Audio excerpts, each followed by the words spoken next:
Isang hinding magandang pangitain ni Rudy Baldwin kay Kim Chiu at Paolo Avellino. Kimi magkaroon umano ng matinding sakit at hindi sila ang magkatuluyan ni Paolo dahil non-showbiz umano ang makatuluyan nito. Buong detalye alamin.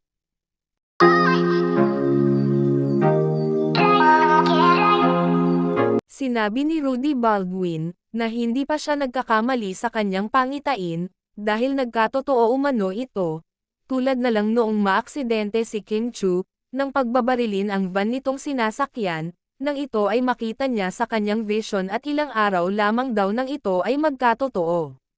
Sa isang video kung saan, ay nakasama ni Rudy Baldwin si OG Diaz, ay naitanong nito kung sino nga ba ang celebrities na nakitaan niya sa kanyang vision, at ang unang artista nga na binanggit ni Rudy ay si Kim Chiu.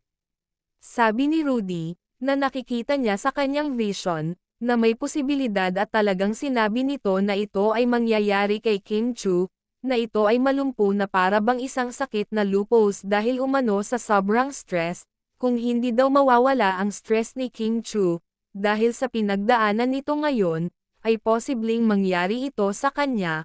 Makikita si Kim na sobrang saya pero sa likod nito pag walang kamera, ay malaki ang mga dala nitong hinanakit na nagdudulot sa kanya ng stress, at ito daw ang dapat bigyan ng pansin ni Kim Chiu, at kailangan umano ni Kim, na i-let go ang mga taong nagdudulot sa kanya nito.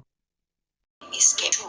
Miss Kim Chiu, kung nanood ka sa akin, na huwag ka magalit sa akin. So, ang ingatan mo talaga is yung sakit. Magkakaroon kasi siya ng sakit, Hindi ordinaryo.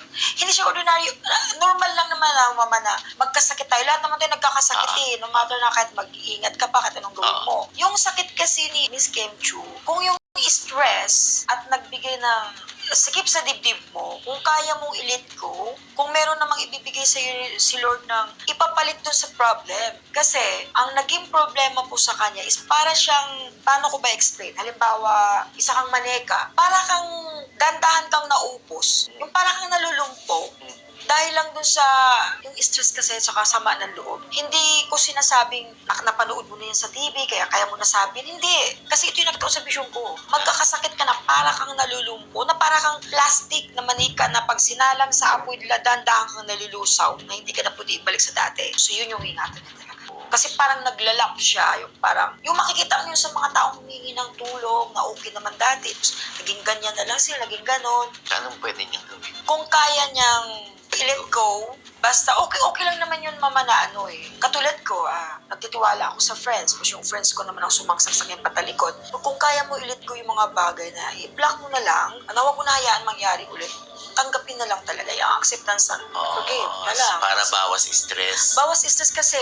So that will cause the kind of sickness you are yes, telling kasi us. wag nyo sabihin sa mga nanood na kaya nasabi ni Madam Rudy yun kasi alam naman niya may problema si Kim Chiu sa ganito. Hindi. I remember that time na muntik siyang barilin.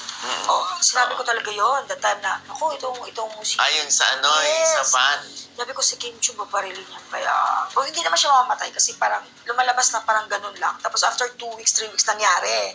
So ngayon naman, alam magpapatay sa kanya. Yun nga lang, pinapatay siya ng sarili niya sakit. In a sudden moment, ang hirap po tingnan naka-wheelchair ka na parang lumpo ka na para kang nakuba. Kaya wag na wag mong underestimatein yung stress kasi di mo alam kung anong cause yan sa body natin. So, if I were you, forgive, but just if you cannot forget, then just forgive and let go. Kasi, Kim Chiu, may papasok pa. Kumbaga si God, gagawa ng way na yung nawawala ay ibabalik sa'yo. So, huwag ka na magtitiwala. Ganun na lang po yun. Kung ako sa'yo, let go mo talaga yan. Kasi, pwede mo putulin ang daliri ko. Hindi talaga mangyari yun. Pero mangyari talaga po yun. Pero yung health issue mo, hindi ko siya masabing lupus, pero yung sitwasyon ni Miss Chris Aquino, naging worst ka pa dun. At least si Miss Chris Aquino, kahit anong sabihin nyo dyan, makababuhay niyan, sorry pero sa'yo Miss Kim Chiu, para kang manika na sinasalang sa apoy na yumuyukot ng yumuyukot. So, wag mong hayaan, ikaw pa naman, ayaw mo na umaasa sa tao. Ikaw pa naman yung tipong tao na ayaw mo ng pabigat. Pero pag nangyari sa'yo yan, pabigat ka na. Ganun na yun. Hindi naman pinalampas ni OG Diaz, na itanong ito kay Rudy Baldwin, kung ano nga ba ang kahihinatnan ng relasyon ni Kim Chiu at Paolo Avellino. Sabi ni Rudy, na nakikita niya na hindi sila ang magkatuluyan umano ni Paolo Avellino, dahil isang non-showbiz daw umano ang kanilang makatuluyan. Yung kanilang love team o yung relationship nila ni Paolo Avellino, saan Kasi, mapupunta yan? ayoko magsalita kung saan sila pupunta.